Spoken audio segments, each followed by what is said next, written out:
Good morning student, I welcome you all in today's class. और last video में हमने start किया था कंपैरेटिव पॉलिटिक्स। तो आज की क्लास में भी हम उसे जो रिमेनिंग एरियाज रह गए थे उसको डिस्कस करेंगे। जैसे हमने शुरुआत किया था कंपैरेटिव पॉलिटिक्स के नेचर एंड स्कोप से, देन ट्रेडिशनल अप्रोचेस को हम लोगों ने डिस्कस कर लिया था ऑलरेडी, जो पिछली वीडियो अपलोड की थी। अगर आपने अभी तक नहीं देखा है तो आप मेरी प्लेलिस्ट में जाकर, चैनल की प्लेलिस्ट में जाकर देख सकते हो। तो आज की वीडियो में हम डिस्कस कर रहे थे मॉडर्न अप्रोचेस। मॉडर्न अप्रोचेस में हमने ऑलरेडी सिस्टम अप्रोच और स्ट्रक्चरल फंक्शनल अप्रोच को कवर कर लिया था लास्ट वीडियो में। सो उसको भी आप देख सकते हो प्लेलिस्ट में जाकर। सो जो रिमेनिंग मॉडर्न अप्रोचेस रह गए थे वो आज की वीडियो में कवर करेंगे। जैसे कि आपके political development approach, political modernisation approach, political culture approach, political sociology approach, political economy approach, right. So इन वीडियोस को इन कॉन्सेप्ट्स को डिस्कस करेंगे हम आज की वीडियो में। तो let's start the video guys. और वीडियो को स्टार्ट करने से पहले मेरी एक छोटी सी रिक्वेस्ट है, अगर आपने वीडियो को चैनल को सब्सक्राइब नहीं किया तो please subscribe it and share it with your friends. So yes, here we go. Political development approach.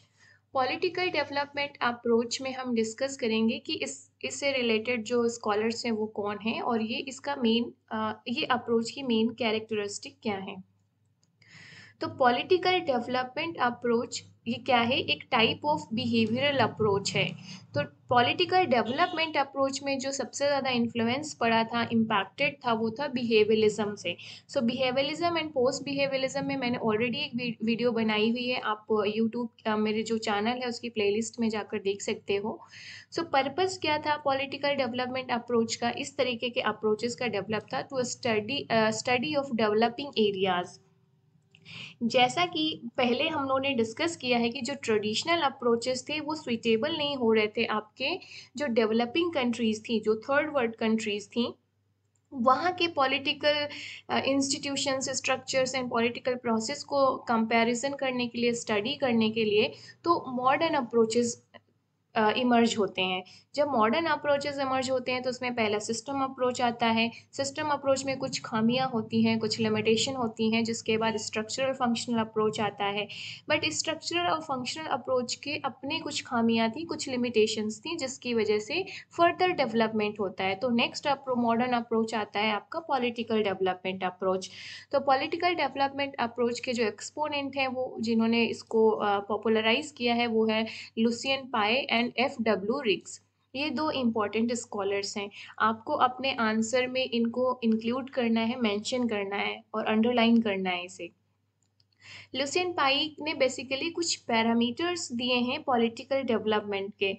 तो पॉलिटिकल डेवलपमेंट अप्रोच में जो बेस बनाया गया वो पॉलिटिकल डेवलपमेंट को बनाया गया, कि हम जब दो डिफरेंट कंट्रीज या वेरियस कंट्रीज के पॉलिटिकल सिस्टम या को जब कंपैरिजन करेंगे, एनालिसिस करेंगे, तो किस बेसिस पे करेंगे? पॉलिटिकल डेवलपमेंट पे करेंगे, कि वहाँ किन कंट्रीज में कैसा पॉलिटिकल डेवलपमेंट हुआ है, उसके बेसिस पे कंपैरेटिव स्टडी की जाएगी।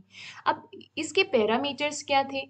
पॉलिटिकल डेवलपमेंट के जो पैरामीटर्स हैं उसको लुसियन पाई ने 3 तरीके के पैरामीटर्स दिए हैं। तो लुसियन पाई के जो 3 पैरामीटर्स हैं पॉलिटिकल डेवलपमेंट में के, जिसके बेसिस पे कंपैरिजन किया जाएगा पॉलिटिकल सिस्टम्स का, तो पहला है आपका इक्वालिटी, सेकंड है कैपेसिटी एंड थर्ड है डिफरेंशिएशन। यूजीसी नेट में ये एज इट इज पूछे जाते हैं, कि जैसे पूछा जाएगा कि लुसियन पाई ने जो 3 पैरामीटर्स दिए हैं पॉलिटिकल डेवलपमेंट्स के, उनमें से एक कौन नहीं है? तो 4 ऑप्शन दे देगा आपका, एक इक्वालिटी, एक कैपेसिटी, एक डिफरेंशिएशन, फॉर एग्जांपल एक लिबर्टी दे दिया। तो आपको पता होना चाहिए कि हाँ, लिबर्टी नहीं था इसमें। तो यहाँ से क्वेश्चन पूछता है। फिर पूछता है कि पॉलिटिकल डेवलपमेंट से कौन से स्कॉलर्स रिलेटेड हैं, तो लुसियन पाई एंड F.W. रिक्स हो गए ये। तो इक्वालिटी कैसे एक पैरामीटर है पॉलिटिकल डेवलपमेंट का। तो लुसियन पाई कहते हैं कि इक्वालिटी से मतलब ये है, जैसे इक्वालिटी आएगी सोसाइटी में या पॉलिटिकल सिस्टम में, तो इससे क्या होगा, आपका पॉलिटिकल पार्टिसिपेशन भी बढ़ेगा। इक्वालिटी का मतलब यहाँ पॉलिटिकल इक्वालिटी से है। लुसियन पाई के जो इक्वालिटी का कॉन्सेप्ट है, पैरामीटर है, उसका मतलब पॉलिटिकल इक्वालिटी। पॉलिटिकल इक्वालिटी से ये मतलब है कि सभी सिटीजन्स को पॉलिटिकल पार्टिसिपेशन की इक्वल इक्वल अपॉर्चुनिटीज़ हैं। आप भी इलेक्शन लड़ सकते हैं, कैंडिडेट बन सकते हैं, मैं भी इलेक्शन पे लड़ सकती हूँ, मैं भी कैंडिडेट बन सकती हूँ। हम सबको इक्वल अपॉर्चुनिटी है। डिपेंड करता है कि कौन कितना फाइट कर रहा है। तो लुसियन पाई ये कहते हैं कि सबको एक, आपको भी वोट करने का राइट है, मुझे भी वोट करने का राइट है, राइट। तो इस तरीके से इक्वालिटी आपका मतलब है political equality. So political process या पॉलिटिकल इवेंट्स में पार्टिसिपेट करने की इक्वल अपॉर्चुनिटी है। नेक्स्ट है कैपेसिटी। कैपेसिटी जो आपका रिफर करता है वो है capacity of the state to enforce laws, right. जो लॉ है उनको इन्फोर्स करने की कैपेसिटी। जैसे कि इंडिया को सॉफ्ट स्टेट बोला है जो आपके मिर्डल हैं उन्होंने, जो गुनार मिर्डल हैं उन्होंने इंडिया को सॉफ्ट स्टेट का स्टेटस दिया है। सॉफ्ट स्टेट का मतलब ये है कि इंडिया में अभी पुअर कैपेसिटी है टू इन्फोर्स द लॉ। तो लुसियन पाई का जो सेकंड पैरामीटर है कैपेसिटी, मतलब किसी स्टेट का पॉलिटिकल डेवलपमेंट अगर आपको मेजर करना है तो उसका इन्फोर्समेंट ऑफ लॉ करने की कैपेसिटी क्या है, इस चीज से भी मेजर किया जा सकता है। तो आप ये जैसे इंडिया को सॉफ्ट स्टेट बोला तो किस बेसिस पे, क्योंकि इंडिया में पुअर कैपेसिटी है इस इन्फोर्स करने की लॉ। क्योंकि आप देखते हो ना, इसीलिए हमेशा बात की जाती है, पुलिस रिफॉर्म की बात की जाती है, लॉ रिफॉर्म की बात की जाती है, जुडिशियल रिफॉर्म की बात की जाती है, लेजिस्लेटिव रिफॉर्म की बात की जाती है। तो पुअर कैपेसिटी है। पुअर कैपेसिटी इसलिए है कि क्योंकि अभी हमारे पास रिसोर्सेज उतने ज़्यादा नहीं है, लिमिटेड हैं, एडिक्वेट रिसोर्सेज नहीं है, एडिक्वेट ट्रेनिंग्स नहीं होती हैं। तो इस तरीके से ये पुअर कैपेसिटी डेवलप करते बनाते हैं। थर्ड पैरामीटर है डिफरेंशिएशन। डिफरेंशिएशन का मतलब है फंक्शनल स्पेशलाइजेशन कितना है, इसके बेसिस पे आप पॉलिटिकल डेवलपमेंट को मेजर कर सकते हैं। फंक्शनल स्पेशलाइजेशन से ये मतलब है कि जो ऑर्गेनाइजेशंस हैं, इंस्टीट्यूशंस हैं, उनकी अपनी फंक्शनल स्पेशलाइजेशन कितनी है। फॉर एग्जांपल कि जैसे कि एक ही डिपार्टमेंट कई सारे जो मल्टीपल टास्क को परफॉर्म कर रहा है, जबकि जो ज़्यादा पॉलिटिकल डेवलप्ड कंट्रीज़ हैं वहाँ पर हर एक टास्क के लिए आप पर्टिकुलर डिपार्टमेंट, पर्टिकुलर डिवीज़न होता है और उस पर एक्सपर्ट मेंबर बैठते हैं। तो ये होता है डिफरेंशिएशन या फंक्शनल स्पेशलाइजेशन। तो लुसियन पाई के 3 पैरामीटर्स थे जो हमने अभी डिटेल में देखा। नेक्स्ट कुछ कॉन्सेप्ट पूछे जाते हैं यूजीसी नेट में, जैसे कि सैमुअल पी हंटिंगटन ने एक कॉन्सेप्ट दिया था पॉलिटिकल डीके, ये पूछा जाता है यूजीसी नेट में।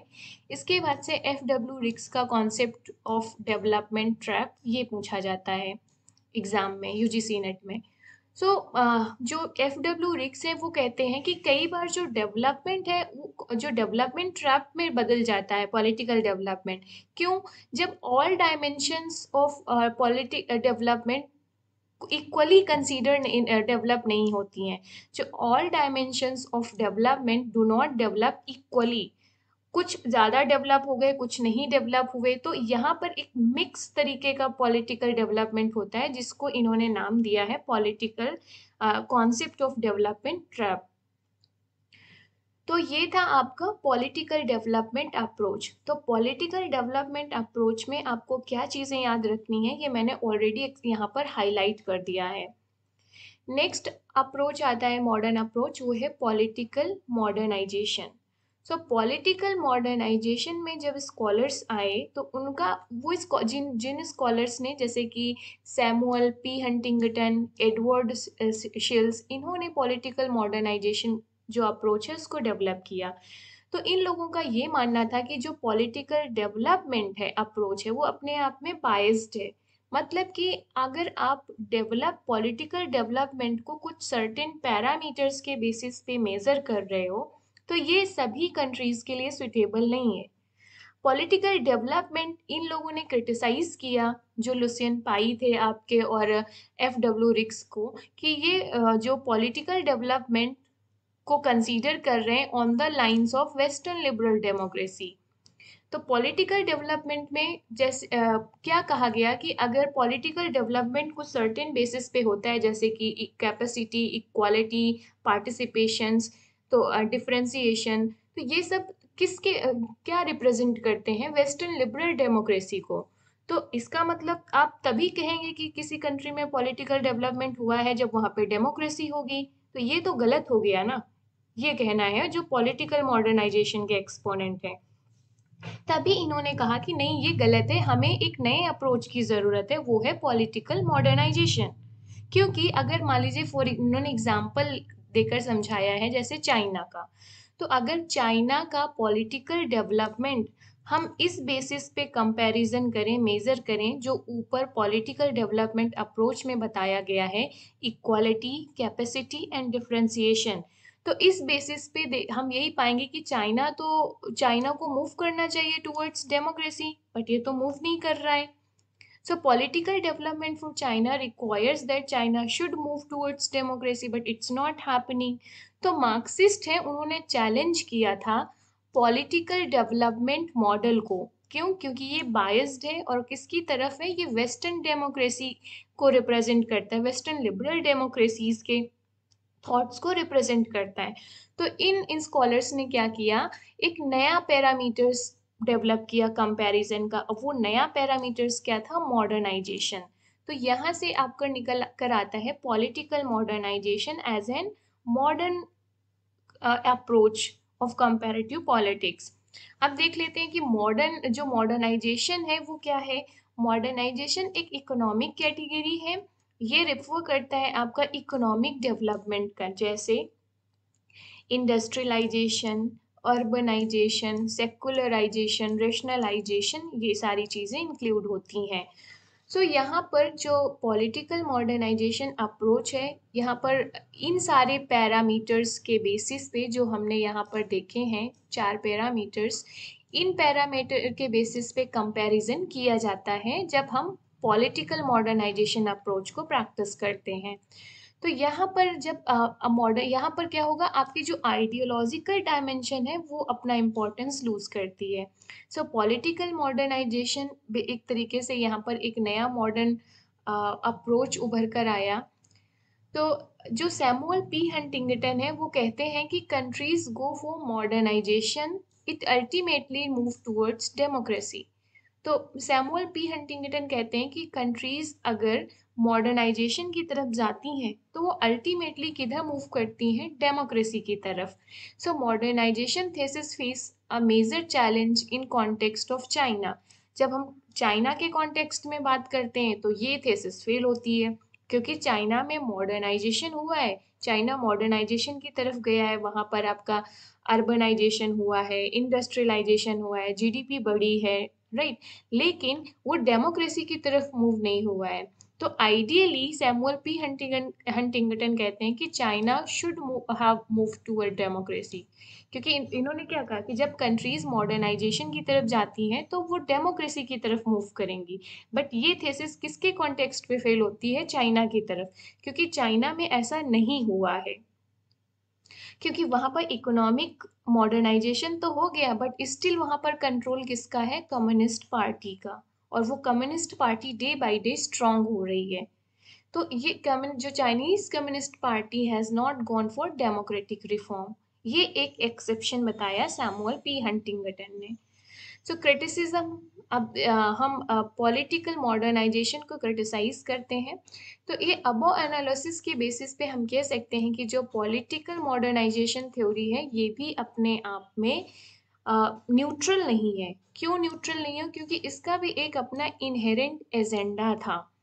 जैसे कि पॉलिटिकल डेवलपमेंट को क्रिटिसाइज कैसे करेंगे कि इसका भी अपना एक पॉलिटिकल एजेंडा था, ये वेस्टर्न डेमोक्रेसीज के लाइन पे थी, एथनोसेंट्रिक थे, राइट।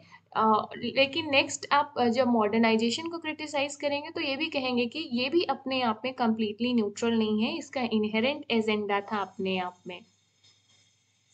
नेक्स्ट है पॉलिटिकल। तो यहाँ से क्वेश्चन जो यूजीसी नेट में पूछे जाते हैं आपके, ये आपके इकोनॉमिक का सारा चीज़ ये पूछा जाएगा, इसके पैरामीटर्स पूछे जाते हैं, आपको ये याद रखना है। पॉलिटिकल कल्चर अप्रोच, इसको किसने डेवलप किया? Sydney Verba and Gabriel almond ने। सो आलमंड एंड वर्बा ये नाम चलता है, आप यूजीसी नेट के क्वेश्चन उठाकर देख लो, आपके बहुत सारे क्वेश्चन इस नाम से मिल जाएंगे। तो इनकी बुक है द सिविक कल्चर, जिसमें इन्होंने अपने थॉट्स दिए हैं regarding to political culture approach. Political culture approach में जो बेसिक यूनिट ऑफ कंपैरिजन बनाया जाएगा वो क्या रहेगा? पॉलिटिकल कल्चर को। अब देखते हैं कि पॉलिटिकल कल्चर क्या है।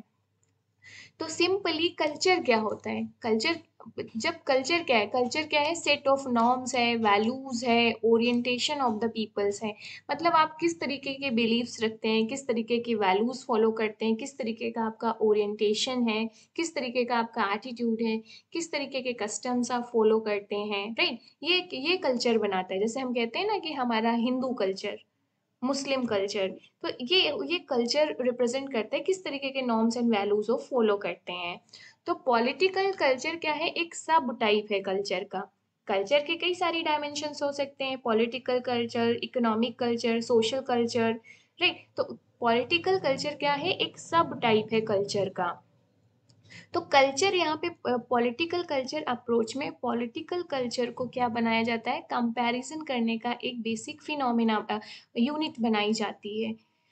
तो आलमंड एंड वर्बा ने इस कॉन्सेप्ट को यूज किया है to explain the political cultures, types of political cultures. तो टाइप्स ऑफ पॉलिटिकल कल्चर्स हम देखते हैं कि कितने हैं। तो आलमंड एंड वर्बा ने कुछ ideal types of political culture develop किए हैं। सो प्रोमिनेंट टाइप्स हम यहाँ पर डिस्कस करेंगे, जैसे parochial political culture. Parochial political culture क्या है according to Almond and Verba? तो हाँ, पैरोकियल कल्चर्स में आप देखेंगे कि जो attitude of peoples toward political system है वो बहुत ज़्यादा कनेक्टेड नहीं है। हम तीन तरीके के सिस्टम डिस्कस करेंगे। जो इन्होंने कम जो आलमंड एंड वर्बा है पॉलिटिकल कल्चर अप्रोच को यूज करके थ्री आइडियल सिस्टम निकाले हैं उन्होंने, उनको डिस्कस कर रहे हैं। तो कंफ्यूजन नहीं होना है, इसको बस कॉन्सेप्ट को सही से समझने की कोशिश करो आप। तो तीन ये क्या है ideal types? Parochial political culture, फिर subject political culture, participant political culture and civic culture. तो पैरोकियल पॉलिटिकल कल्चर को एक्सप्लेन करते हैं आलमंड एंड वर्बा ऐसे कि जहाँ यहाँ पर इस कल्चर के जो पीपल्स होते हैं वो पॉलिटिकल सिस्टम से बहुत ज़्यादा कनेक्टेड नहीं होते हैं। वो कहाँ पे रहते हैं? At the margins and periphery में रहते हैं पीपल्स। मतलब जो पीपल्स हैं पैरोकियल पॉलिटिकल कल्चर के, उनका बहुत ज़्यादा इन्वॉल्वमेंट नहीं होता है पॉलिटिकल सिस्टम में, वो उसके पेरिफेरी या मार्जिन में रहते हैं। सिस्टम तो कोई और ही चला रहा है। तो जैसे कि एग्जाम्पल, अगर हम एक एग्जाम्पल से मैं समझाती हूँ तो आपको ज़्यादा आसानी से समझ आएगा। जैसे कि ट्राइब्स लिविंग इन अंडमान, तो अंडमान एंड निकोबार में कोई ट्राइब रह रही है, राइट? तो उस ट्राइब का पॉलिटिकल कल्चर क्या होगा आपका? Parochial political culture. कैसे? क्योंकि जो अंडमान निकोबार में जो ट्राइब्स रह रही है वो कहाँ पेरिफेरी या मार्जिन में रह रहे हैं, उनका बहुत ज़्यादा कनेक्टेड नहीं है वो इंडियन जो इंडियन पॉलिटिकल कल्चर है उससे। इस तरीके से क्या है, जो ये ट्राइब है ना तो खुद इन्फ्लुएंस हो रही है मेन स्ट्रीम पॉलिटिक्स से और ना तो उसको इन्फ्लुएंस कर रही है। तो जो मेन स्ट्रीम पॉलिटिकल कल्चर है उस पे इसका बहुत ज़्यादा पार्टिसिपेशन नहीं है, इन्वॉल्वमेंट नहीं है, कुछ नहीं है, वो एक आइसोलेशन में रह रहे हैं। तो पैरोकियल पॉलिटिकल कल्चर क्या है? जहाँ पर पीपल्स क्या करते हैं, ना पॉलिटिकल सिस्टम में ना तो कनेक्टेड हैं, वो मार्जिन एंड पेरिफेरी में रह रहे हैं, ना तो वो इन्फ्लुएंस करते हैं पॉलिटिकल कल्चर को और ना उससे इन्फ्लुएंस्ड होते हैं, दोनों नहीं होता है। तो ये था आपका पैरोकियल पॉलिटिकल कल्चर। तो यहाँ पर आप एग्जाम्पल दे सकते हैं जो अंडमान एंड निकोबार की ट्राइब्स हैं उनको लेकर हम इसे समझ सकते हैं। नेक्स्ट है subject political culture. Subject political culture में जो पीपल्स हैं वो मैटर ओनली एट आउटपुट। एक पॉलिटिकल सिस्टम में हमने क्या पढ़ा था? Inputs and outputs. इनपुट्स में क्या थे आपके? सपोर्ट्स थे, डिमांड्स थे। आउटपुट में क्या थे? डिसीजंस थे, पॉलिसीज थे। ये लास्ट वीडियो में अगर सिस्टम अप्रोच आपने पढ़ा है तो ये आपको याद होगा। अगर आपने अभी तक नहीं देखा है तो जो पिछली वीडियो है अप्रोचेस की, जिसमें हम लोगों ने traditional and modern approaches discuss किए हैं, उसको देख लो, आपको क्लियर हो जाएगा। तो आते हैं सब्जेक्ट पॉलिटिकल कल्चर में। तो सब्जेक्ट पॉलिटिकल कल्चर में स्कॉलर्स कहते हैं कि जो पीपल हैं पॉलिटिकल कल्चर के, वो सिर्फ आउटपुट पे रहते हैं, इनपुट पे उनका कोई इन्फ्लुएंस नहीं होता, कोई पार्टिसिपेशन नहीं होता। मतलब कि जो पॉलिटिकल पॉलिसीज इन डिसीजन है एक तरीके से उन पर थोपे जाते हैं, उनको डिसीजन डिसाइड करने में इनका कोई रोल नहीं रहता, कोई पार्टिसिपेशन नहीं रहता।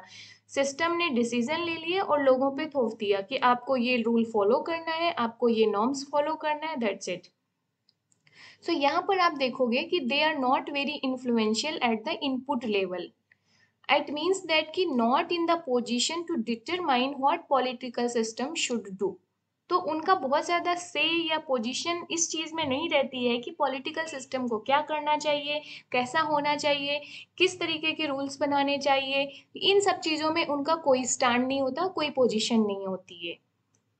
राइट तो इस तरीके का एग्जाम्पल अगर हम देखें सब्जेक्ट पॉलिटिकल कल्चर का, तो आप India's political culture till 80s and 90s, जब 80s एंड 90s तक आप देखेंगे कि इंडिया का पॉलिटिकल कल्चर कुछ ऐसा ही था, सब्जेक्ट पॉलिटिकल कल्चर का, जहां पर गवर्नमेंट अपना डिसीजंस लेती थी और लोगों पर थोपा जाता था, उसमें लोगों का कोई से नहीं होता था। अब इसका सिंपल सा रीज़न है, उस टाइम जो इंडियन पीपल्स थे, इंडियन सोसाइटीज़ थी, बहुत ज़्यादा लिटरेट नहीं थी, पॉलिटिकल अवेयरनेस नहीं थी, पॉलिटिकल लिटरेसी नहीं थी, अपने राइट्स एंड जो थे उनके प्रति बहुत ज़्यादा अवेयर नहीं थे। तो ये बहुत सारे कारण होते हैं ना कि आप फिर डिसाइड ही नहीं कर पाएंगे कि आपका से आपके राइट्स क्या हैं, आपको आप पॉलिटिकल पार्टिसिपेशन उतना नहीं होगा, आप जाएंगे वोट दे देंगे, दैट्स इट। आप को जो पॉलिसीज दी जाएंगी बस आपको टैक्स पे करना है या आपको नॉर्म्स के साथ फॉलो करना है, यही सब चीज़ें रहेंगी ना। तो एग्जाम्पल दिया जाता है कि टिल 80s 90s तक इंडिया का पॉलिटिकल कल्चर कुछ ऐसा ही था, जहां पर peoples were not in the position to influence the policies, but उन जो सिस्टम में जाती थी यहाँ पर बेसिकली क्या था।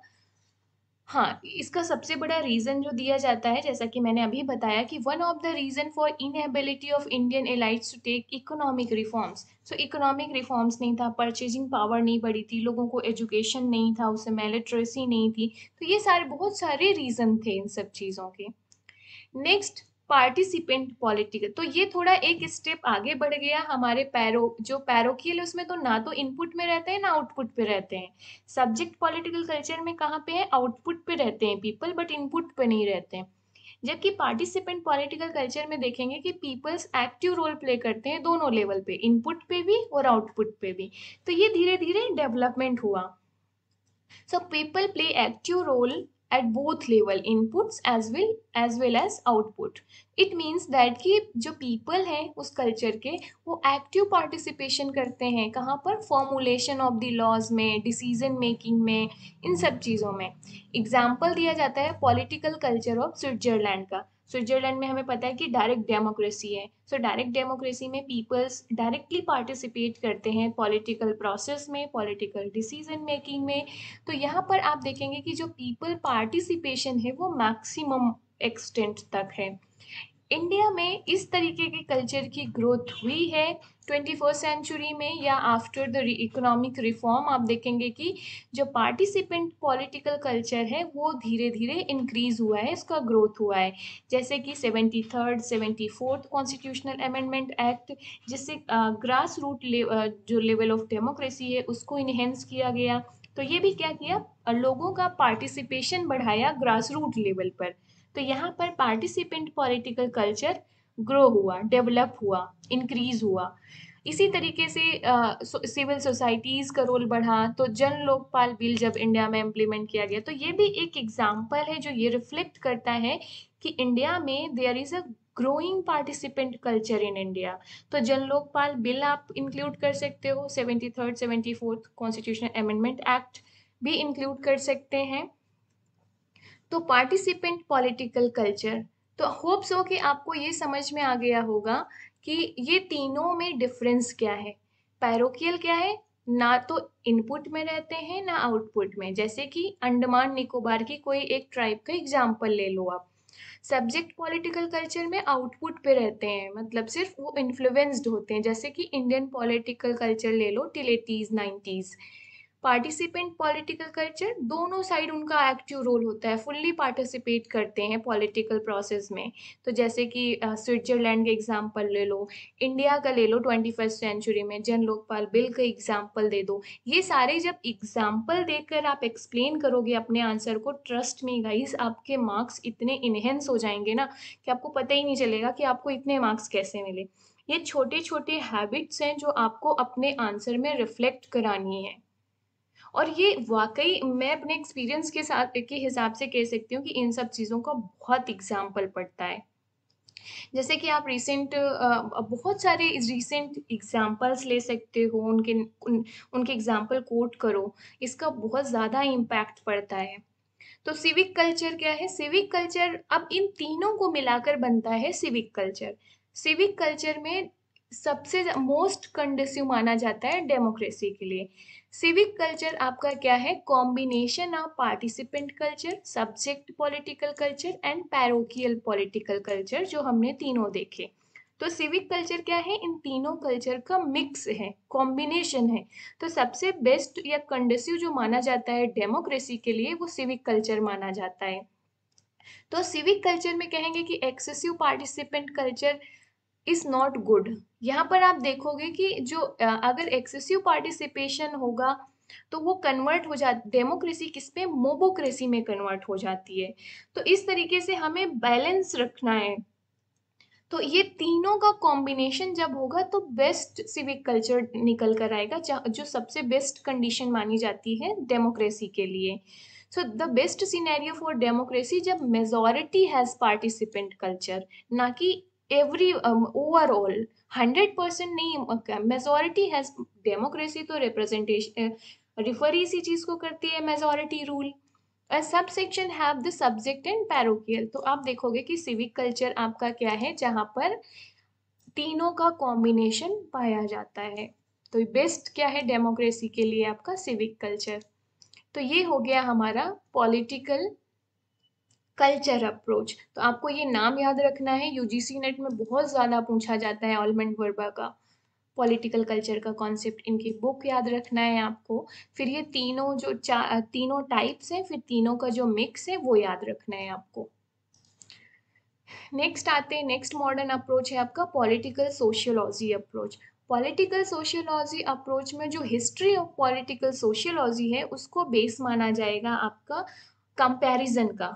जो कंपैरेटिव एनालिसिस होगी वो किस बेसिस पे होगी? History of the political sociology. तो इसकी इमर्जेंस अगर हम बेस जो रूट्स मिलते हैं, है तो मॉडर्न अप्रोचेस, बट इसके रूट्स कहाँ से लिए गए हैं, इन्फ्लुएंस कहाँ से हुआ है? एरिस्टोटल। एरिस्टोटल को फादर ऑफ पॉलिटिकल साइंस भी माना जाता है, फादर ऑफ कंपैरेटिव पॉलिटिक्स भी माना जाता है, and father of political sociology भी मानते हैं। तो इनकी जो थ्योरी ऑफ रिवॉल्यूशन थी, अगर आपने इसे पढ़ा होगा, अगर वेस्टर्न पॉलिटिकल थॉट में एरिस्टोटल को आपने पढ़ा होगा, तो उसमें आप उनका एक थ्योरी है, थ्योरी ऑफ रिवॉल्यूशन। तो एरिस्टोटल कहते हैं कि जो थ्योरी ऑफ रिवॉल्यूशन है वो क्यों होती है, रिवॉल्यूशन क्यों होती है पॉलिटिकल सोसाइटीज में? क्यों? क्योंकि जब वहां पर राइजिंग इन होती है सोसाइटी में, जब इन बढ़ जाती है तो ये एक कारण बनता है रिवॉल्यूशन का। तो ये एक पार्ट है आपकी सोशियोलॉजी का, पॉलिटिकल सोशियोलॉजी का। तो इसीलिए एरिस्टोटल कहते हैं कि हमें जो इन इक्वालिटीज हैं इनको राइज नहीं होने देना है, हमें इक्वालिटी मेंटेन रखना है जिससे कि रिवॉल्यूशन ना हो।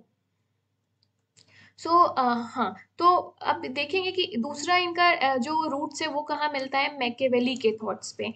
मैकेवेली क्या कहते हैं कि जो फॉर्म ऑफ गवर्नमेंट है वो डिपेंड करती है नेचर ऑफ द सोसाइटी। जिस तरीके की सोसाइटी होगी उसी तरीके का गवर्नमेंट्स बनेगा, ये मैकेवेली कहते हैं। तो कहते हैं कि अगर सोसाइटी करप्ट है तो जो रूल ऑफ द प्रिंस होगा, जो इन्होंने द प्रिंस अपनी बुक लिखी है और अपने प्रिंस के बारे में कुछ कैरेक्टरिस्टिक भी बताया है।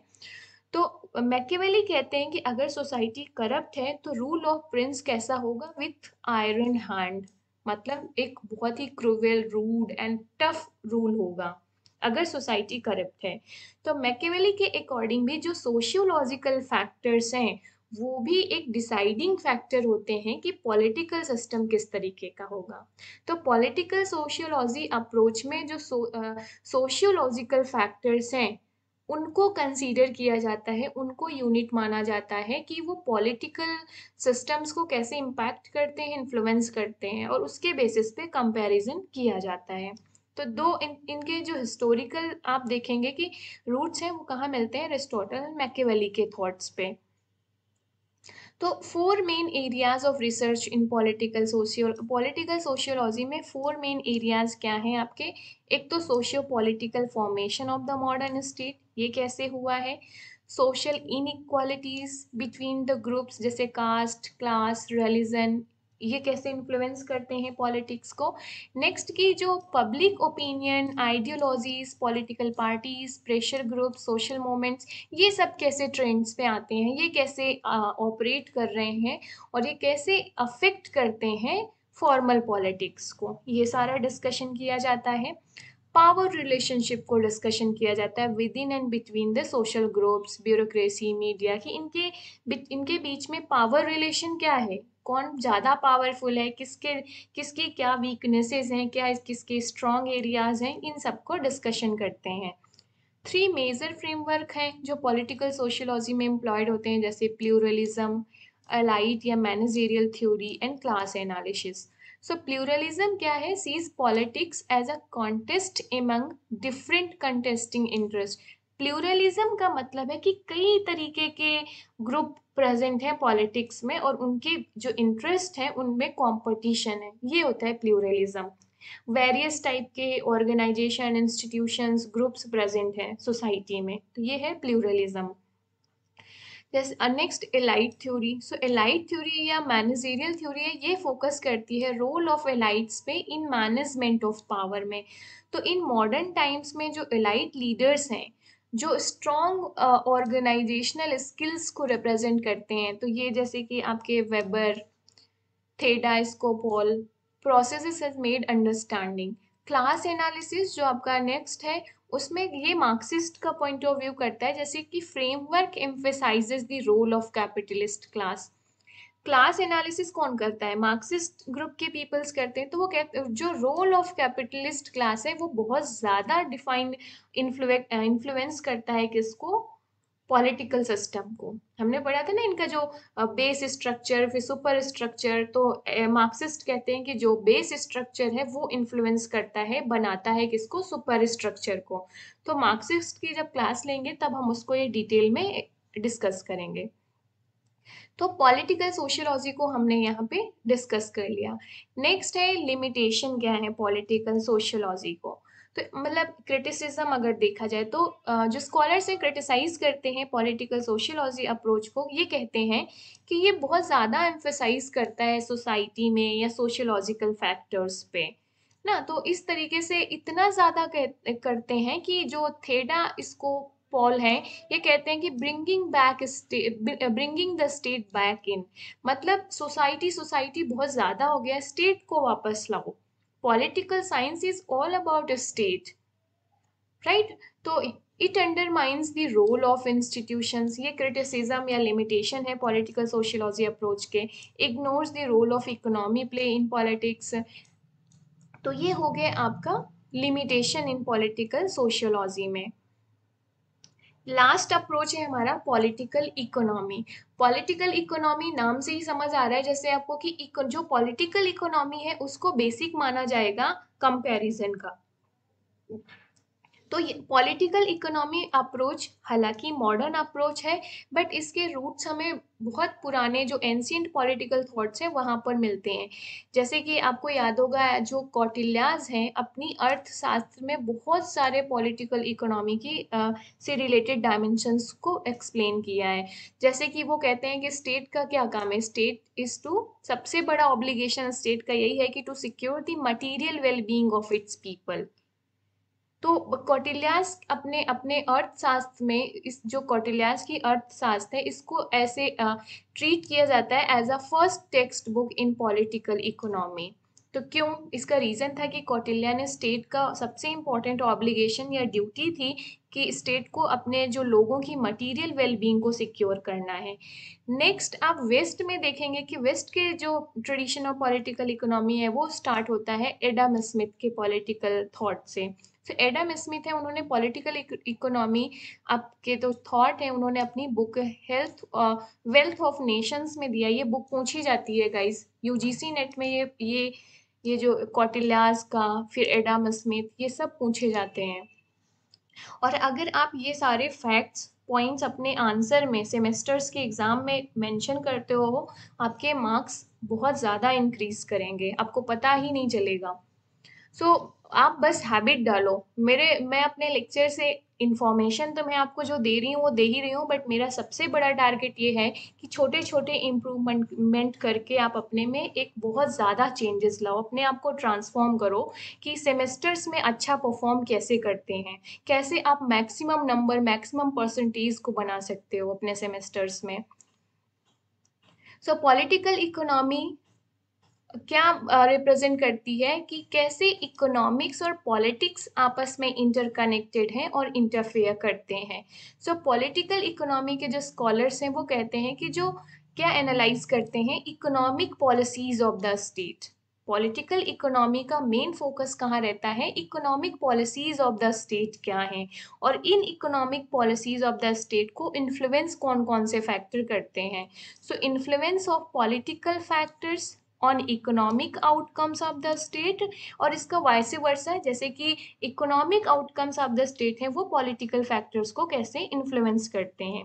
तो यहाँ पर इन्फ्लुएंस किया जाएगा, स्टडी किया जाएगा इन्फ्लुएंस ऑफ पॉलिटिकल इंस्टीट्यूशंस जैसे लेजिस्लेचर, एग्जीक्यूटिव, जुडिशरी। तो पॉलिटिकल इकोनॉमी में आपको सबसे इम्पॉर्टेंट है जो वो याद रखना है कि जो economic policies of the state हैं वो कैसे किन चीज़ों से इन्फ्लुएंस होती हैं और किन चीज़ों को इन्फ्लुएंस करती हैं। So political economy approach helps us in understanding the nature of a state as well as suggest the types of public policy कि कोई कंट्री पब्लिक पॉलिसी जो अडॉप्ट करती है जिस तरीके की, वो क्यों अडॉप्ट कर रही है, क्या फैक्टर्स रिस्पॉन्सिबल हैं उसके पीछे। तो पॉलिटिकल इकोनॉमी एक यूजफुल अप्रोच बन जाता है आपका quality of being quantitative as well as prescriptive. अब पॉलिटिकल इकोनॉमी अप्रोच के वेरियस स्कूल्स ऑफ थॉट हैं, उनको वन बाय वन देखते हैं। जो क्लासिकल एंड यूटिलिटेरियन अप्रोच है पॉलिटिकल इकोनॉमी अप्रोच के अंदर में, उसको रिप्रेजेंट करते हैं आपके Adam Smith, David Ricardo and Bentham. Marxist approach है जो पॉलिटिकल इकोनॉमी को, उसको रिप्रेजेंट करते हैं Karl Marx, Lenin, Engels and Rosa Luxemburg. Neo Marxist school है जो पॉलिटिकल इकोनॉमी अप्रोच, जिसे डिपेंडेंसी स्कूल भी कहते हैं, उसको रिप्रेजेंट करते हैं AG Frank and Samir Amin. ये सारे जो स्कॉलर्स हैं गाइस पूछे जाते हैं, इनके स्कूल ऑफ थॉट से बिलोंग करते हैं। स्ट्रक्चरलिस्ट स्कूल आपके हैं represented by Hamza Alvi. Welfare economies कौन रिप्रेजेंट करता है? केन्स एंड गालब्रेथ, ये सारे।